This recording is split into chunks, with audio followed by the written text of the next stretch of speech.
आघात. लेखिका प्रिया उंबरकर. वाचक स्वर सिद्धी गायकर.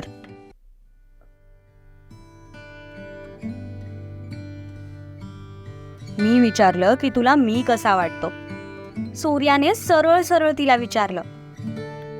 कसा वाटतो म्हणजे? तुम्ही छानच आहात. तिने नजर चोरत उत्तर दिलं आणि तिथून जायला निघाली. तसं त्याने पाठीमागून तिचा हात पकडला. त्याच्या हात पकडण्याने तर ती जागीच फ्रीज झाली. हृदयाची धडधड इतकी वाढली होती की तिचं अंग अक्षरशः थरथरायला लागलं होतं. त्याने तिच्या हाताला हिसका देत तिला मागे ओढलं. तशी ती त्याच्या छातीवर येऊन आदळली. त्याने हलकेच तिच्या कमरेत हात घालून तिला अजून जवळ घेतलं. आता मात्र तिचे डोळे मोठे झाले. आपल्यासोबत जे काही घडतंय ते प्रत्यक्षात घडतंय की आपलं स्वप्न आहे हे पण त्या बिचारीला कळत नव्हतं. कारण जे घडत होतं याचा तिने कधी स्वप्नातही विचार केला नव्हता. सूर्यजीत, काय करताय? सोडा मला, ती भानावर येत म्हणाली. तिला त्याच्या समोर कमजोर पडायचं नव्हतं, कारण कधीही ती स्वतःहून त्याच्या मिठीत शिरेल अशी तिची अवस्था झाली होती. त्यामुळे तिला लवकरात लवकर त्याच्या मिठीतून बाहेर पडायचं होतं. नाही, जोपर्यंत तू माझ्या सगळ्या प्रश्नांची खरी खरी उत्तरं देत नाहीस तोपर्यंत मी तुला सोडणार नाही, तो तिला अजून जवळ ओढत म्हणाला. आणि एक वेगळाच करंट दोघांच्याही शरीरातून पास झाला. तिला तर तिथून कुठेतरी गायब व्हावं असं वाटत होतं. नजर तर केव्हाच खाली झुकली होती.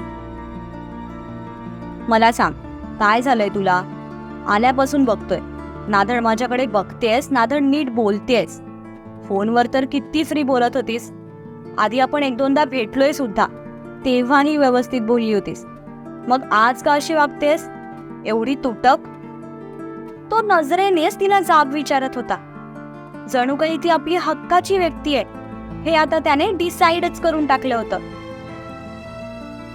सूर्यजीत, सोडा मला, ती त्याच्यापासून बाजूला होण्याचा प्रयत्न करत म्हणाली. सूर्या, सूर्या म्हण. मला सूर्या म्हणण्याचा अधिकार फक्त माझ्या जवळच्या माणसांना आहे आणि तो अधिकार मी तुला पहिल्या भेटीपासून दिलाय. मग हे काय सूर्यजीत सूर्यजीत लावलंयस? यावेळी तो थोडा रागात म्हणाला. पण त्याचं हे बोलणं ऐकून ती मात्र आश्चर्याने त्याच्या तोंडाकडे बघू लागली. आता तिच्या मनातला गोंधळ कैक पटींनी वाढला होता. आधी तर तिला वाटायचं की फक्त तिच्या मनात भावना आहेत, पण आता त्याच्या वागण्या आणि बोलण्यातून त्याच्याही मनात आपल्याबद्दल फिलिंग्स आहेत हे तिला स्पष्ट दिसून येत होतं. पण जे स्वप्न सत्यात उतरू शकत नाही ते स्वप्न बघायचा आपल्याला अधिकारही नाही हे ती जाणून होती. बाबांचा चेहरा डोळ्यांसमोर येताच तिचे डोळे काठोकाठ भरले आणि तिने सगळी शक्ती एकवटून त्याला बाजूला ढकललं आणि पळतच तिथून बाहेर निघून गेली. डॅमिट, अशी कशी जाऊ शकते ही इथून? इथे जीव टांगणीला लागलाय माझा आणि ही मात्र काहीच न बोलता निघून गेली. तो अस्वस्थपणे केसातून हात फिरवत म्हणाला. त्यानंतर मात्र तो खाली गेलाच नाही, कारण त्याचा मूड ऑफ झाला होता. राधाने डोळ्यातलं पाणी पुसलं आणि स्वतःला सावरत ती परत तिच्या जागेवर जाऊन बसली. काही वेळातच संपत आणि दिवाकर पण फेरफटका मारून पुन्हा घरात आले. पूजा आता संपत आली होती. त्यानंतर अक्कासाहेबांनी सगळ्यांना शेवटच्या आरतीसाठी बोलवलं. सूर्याची तर खाली जायची अजिबात इच्छा नव्हती, पण अक्कासाहेबांनी बोलवलं म्हणून तो गुपचूप खाली आला. त्याचं पडलेलं तोंड बघून शिवाचे विचारचक्र पुन्हा सुरू झाले. त्याने राधाकडे पाहिलं तर ती पण एकदम गंभीर चेहरा करून उभी होती. यावरून त्या दोघांचं नक्कीच काहीतरी बिनसलंय हे त्याला कळून चुकलं. चला, आता सगळ्यांनी आरतीसाठी उभे राहा. गुरुजी आरतीचं ताट हातात घेऊन उभे राहत म्हणाले. गुरुजींच्या सांगण्याप्रमाणे सर्वजण आरतीसाठी उभे राहिले. इतका वेळ बसून राहिल्यामुळे दुर्वाच्या पायांना मुंग्या आल्या होत्या. ती उठायचा प्रयत्न करत होती, पण गुडघ्यापासून खाली तिला कसले सेन्सेशन जाणवत नव्हते. तिने खूप केविलवाण्या नजरेने सत्यजितकडे बघितलं. तसं त्याने तिच्या समोर हात केला. तिने पण त्याच्या हातात हात दिला. पण ते बघून दिवाकररावांच्या चेहऱ्यावरचे मात्र एक्सप्रेशन जर बदलले. रत्ना मात्र ते बघून मनातच खुश झाल्या होत्या. आपल्या मुलीचं आयुष्य मार्गी लागतंय, याहून आनंदाची बातमी त्यांच्यासाठी अजून काय असणार होती. देवा सत्यनारायणा, अशीच तुझी कृपादृष्टी माझ्या लेकरावर ठेव. तिचा संसार अगदी सुखाचा होऊ दे. आता तिच्या आयुष्यात फक्त आनंदच आनंद येऊ दे. दुःखाची सावलीही तिच्यावर आणि तिच्या संसारावर पडू देऊ नकोस. रत्ना हात जोडूनच मनात देवाला प्रार्थना करत म्हणाल्या. सत्यजितने दुर्वाचा हात पकडून तिला उभं राहण्यासाठी मदत केली. Are you okay? त्याने हळू आवाजात तिला विचारलं. हो, असं म्हणत तिने त्याच्या हातातून स्वतःचा हात सोडवून घेतला. गुरुजींनी आरतीचं ताट त्याच्या हातात दिलं आणि तिला त्याच्या हाताला हात लावायला सांगितला. दोघांनीही गुरुजींनी सांगितल्याप्रमाणे आरती केली. गुरुजी आरती म्हणत होते तसे सर्वजण मनोभावे देवाकडे बघून टाळ्या वाजवत होते. या दरम्यान राधाने कितीतरी वेळा तिरपी नजर करून सूर्याकडे पाहिलं होतं, पण त्याने मात्र एकदाही तिच्याकडे फिरून पाहिलं नाही. त्याच्या चेहऱ्यावरूनच तो तिच्यावर रागावलाय हे तिला कळून चुकलं होतं. शिवाचं मात्र सध्या कोणाकडेही लक्ष नव्हतं, कारण त्याचं सगळं लक्ष आता शीला मावशीने आणून ठेवलेल्या प्रसादाच्या पातेल्याकडे होतं. कधी एकदा आरती संपतेय आणि आपल्याला प्रसाद मिळतोय याची तो वाट बघत होता, कारण त्याला शिरा म्हणजे जीव की प्राण होता. बॉडी बिल्डर असला तरी त्याला गोड खायला प्रचंड आवडायचं, त्यामुळे तो शुगर फ्री का असेना पण गोड हे खायचाच. 5 मिनिटं झाली, 10 मिनिटं झाली, पण गुरुजींची आरती काही संपायचं नावच घेत नव्हती. ती बघून आता हळूहळू शिवाच्या कपाळावर आट्यांचं जाळं पसरत चाललं होतं. तो मनातून पुरता वैतागला होता. अरे या गुरुजीला कोणीतरी गप्प करा रे, एवढी मोठी कुठे आरती असते का राव, तो मनातच वैतागून म्हणाला. शेवटी थोड्या वेळानंतर आरती संपली. तसं शिवाने सुटकेचा निश्वास सोडला, कारण आता त्याला प्रसाद खायला मिळणार होता. गुरुजींनी सांगितल्याप्रमाणे सत्यजित आणि दुर्वाने सगळ्यात आधी देवाला आरती दिली, त्यानंतर बाकी सगळ्यांना आरती दिली. आरतीचं ताट पुन्हा देवापुढे ठेवून त्या दोघांनी जोडीने सगळ्यांचे आशीर्वाद घेतले. दिवाकररावांचे आशीर्वाद घेताना मात्र सत्यजितने हळूच त्यांना डोळा मारला, पण ते मात्र मनातच सगळ्या राग गिळून गप्प उभे राहिले, कारण त्यांना मुलीच्या सासरी कसलाही तमाशा करायचा नव्हता. पण आज शिवा आणि सत्यजितच्या हरकतीमुळे ते दोघे त्यांच्या नजरेत अजूनच पडले होते, कारण त्यांच्या जावई सभ्य पाहिजे या ब्रीद वाक्यावर सत्यजितने खूप जोरदार घाला घातला होता. आरती आटोपल्यानंतर अक्कासाहेबांनी गुरुजींना दान दक्षिणा देऊन त्यांचा निरोप घेतला आणि मग सर्वजण एक एक करत देवाचं दर्शन घेऊ लागले. शिवा स्वतःच सगळ्यांना प्रसाद वाटायला बसला, कारण त्याला जास्तीचा प्रसाद स्वतःसाठी ठेवायचा होता. मोठ्या भावाची प्रेम कहाणी आत्ता कुठे सुरू होत होती आणि लहान भावाची सुरू होताच संपल्यात जमा होण्याची चिन्ह दिसत होती. पण मधल्या पाटलांना मात्र याच्याशी काडीचंही घेणं देणं नव्हतं. सध्या त्यांचा पूर्ण फोकस हा प्रसादाच्या शिऱ्यावर होता. सर्वजण देवाचं दर्शन घेऊन झाल्यावर प्रसादासाठी त्याच्या जवळ जात होते. तो चेहऱ्यावर मेंटॉसवाली स्माईल ठेवून प्रत्येकाला थोडा थोडा प्रसाद देत होता. सगळ्यात शेवटी दिवाकरराव प्रसादासाठी त्याच्या समोर आले. तसं त्याने बत्तीशी दाखवत त्यांच्याकडे पाहिलं आणि अर्धा चमचा प्रसाद त्यांच्या हातावर ठेवत म्हणाला, तसं तर माझी खूप इच्छा होती तुम्हाला अजून प्रसाद द्यायची, पण तुमचं वय बघता तुम्ही आता थोडं कमीच गोड खात जा, म्हणजे कसं नंतर शुगरचा त्रास व्हायला नको, तो म्हणाला. पण दिवाकररावांनी डोळे गोल गोल फिरवत त्याला इग्नोर केलं आणि तिथून बाजूला निघून गेले. त्यांच्या या रिॲक्शनवर मात्र तो मनातच चिडला. कसला धीट आहे हा म्हातारा, कुणाची हिंमत होत नाही ते आमच्या समोर नजर वर करून बघायची, आणि हा मात्र तोंडावर आम्हाला दर्शन देतोय, याचं काहीतरी करावं लागतंय आता, तो म्हणाला. त्यानंतर सर्वजण जेवणासाठी डायनिंग टेबलवर जमा झाले. पण त्या मधल्या वेळेत शिवाने जवळजवळ अर्धा पातेला प्रसाद संपवून टाकला होता. त्याने ते राहिलेलं अर्ध पातेलं तसंच झाकून ठेवलं आणि उठून डायनिंग टेबलच्या दिशेने गेला. सर्वजण सोबतच जेवायला बसले होते. शीला आणि अजून 2 जणी सर्वांना ताटं वाढत होत्या. योगायोगाने सत्यजित समोर दुर्वा आणि सूर्या समोर राधा बसली होती. शिवा दिवाकर रावांच्या शेजारी जाऊन बसला. आज शिवाच्या हाताने दिवाकर रावांचा चांगलाच पाहुणचार होत होता.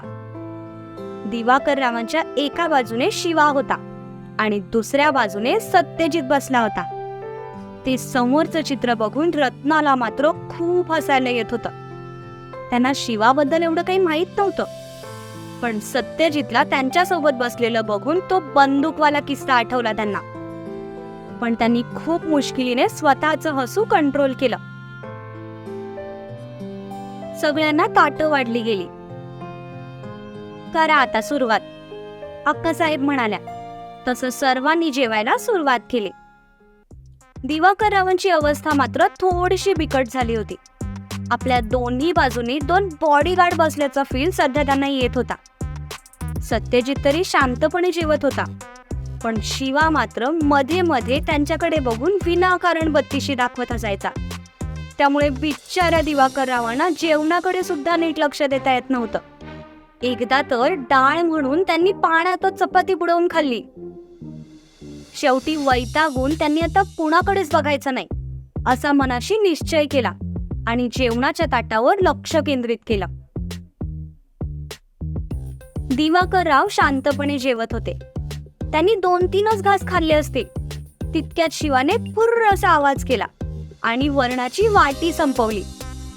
त्याच्या अशा करण्याने दिवाकर रावांना मात्र खूप किळस वाटली. तसं त्यांनी रागातच शिवाकडे पाहिलं. नेमकं शिवाने पण तेव्हाच त्यांच्याकडे पाहिलं. तुम्हाला पण देऊ काय वरण? तो संपलेली वाटी त्यांच्या पुढे करत म्हणाला. नकोय मला. त्यांनी रागातच उत्तर दिलं आणि परत ताटावर लक्ष केंद्रित केलं. सासरे बुवा, पोटभर जेवा हा.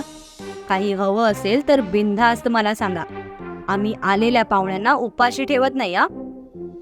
सत्यजित फक्त त्यांनाच ऐकू जाईल अशा आवाजात त्यांना टोमणा मारत म्हणाला. तसं त्यांनी कपाळावर आट्या पाडत त्याच्याकडे पाहिलं. त्यांच्या रागीट लुकवर सत्यजितने खूप गोड स्माइल देऊन त्यांच्याकडे पाहिलं आणि परत जेवणावर लक्ष केंद्रित केलं. आमच्याकडे पाहुण्यांना उपाशी ठेवत नाही म्हणे. इकडून हा एक फुरफुर करत वरण पितोय आणि दुसरीकडे हा टोमणे मारतोय. अशाने कसं जेवण जाणार आहे मला? दिवाकर मनातच चरफडत म्हणाले. आता तर त्यांची जेवणाची इच्छाच मरून गेली होती. जेवताना राधाचं लक्ष समोर गेलं. नेमकं तेव्हाच सूर्याचं लक्ष पण तिच्याकडे गेलं. एका क्षणासाठी दोघांची नजरानजर झाली. तसं त्याने लगेच तिच्यावरची नजर बाजूला केली, ज्याचं तिला खूप वाईट वाटलं. आय एम सॉरी सूर्या, पण सध्या तुझ्या कुठल्याही प्रश्नांची उत्तरं माझ्याकडे नाही आहेत. कारण माझ्यासाठी सुद्धा खूप प्रश्न अजून अनुत्तरित आहेत. अजून माझं शिक्षण पूर्ण व्हायचंय. त्यात बाबांना पाटलांचा भरपूर तिरस्कार आहे. अजून त्यांनी ताई आणि जिजूंचंच नातं मनापासून स्वीकारलं नाहीये, तर आपलं नातं स्वीकारण्याचा तर प्रश्नच येत नाही. आणि मला स्वतःसोबत तुलाही कसल्या खोट्या आशा द्यायच्या नाहीयेत. त्यामुळे जितकं आपण दूर राहू ना तितकंच आपल्यासाठी चांगलं आहे. ती मध्ये मध्ये त्याच्यावर नजर टाकत मनातच म्हणाली. सासरे बुवा, अहो हे काय, तुम्ही तर नीट जेवतच नाहीये. माझ्यासोबत पंगे घ्यायचे म्हणजे शरीरात ताकद नको का? आणि त्यासाठी पोटात भरपूर जेवण जाणं गरजेचं आहे. खा बरं तेवढी चपाती. सत्यजित गोड शब्दात दिवाकरांना धमकी देत म्हणाला. मामाश्री, मी तुमच्यासाठी प्रसादाचा शिरा आणू काय? शिवा खूप गोंडस चेहरा करत म्हणाला. नकोय मला काही. त्यांनी थोडं रागातच उत्तर दिलं. अव पाहुणं, लेकरं एवढा आग्रह करत्यात तर घ्या की. सत्या, वाढ र तू चपाती. आणि शिवा, तू भाजी वाढ. बघू कसं खात नाहीत ते. संपत म्हणाले. तसं दिवाकर रावांनी मनातच कपाळावर हात बडवून घेतला. सत्या आणि शिवाने मात्र एकमेकांकडे बघून एक मस्त डेव्हिलवाली स्माइल दिली. सत्या जबरदस्तीने त्यांना चपाती वाढणारच होता. तेवढ्यात त्याचं लक्ष दुर्वाकडे गेलं, जी त्याला नजरेनेच नाही म्हणून इशारा करत होती. तिला तिच्या बाबांचं जेवण माहीत होतं. जास्तीचा आग्रह करून तिला त्यांचं पोट बिघडवायचं नव्हतं, म्हणून तिने सत्यजितला चपाती वाढण्यासाठी नकार दिला. कारण ऑलरेडी त्यांच्या ताटात एक चपाती शिल्लक होती.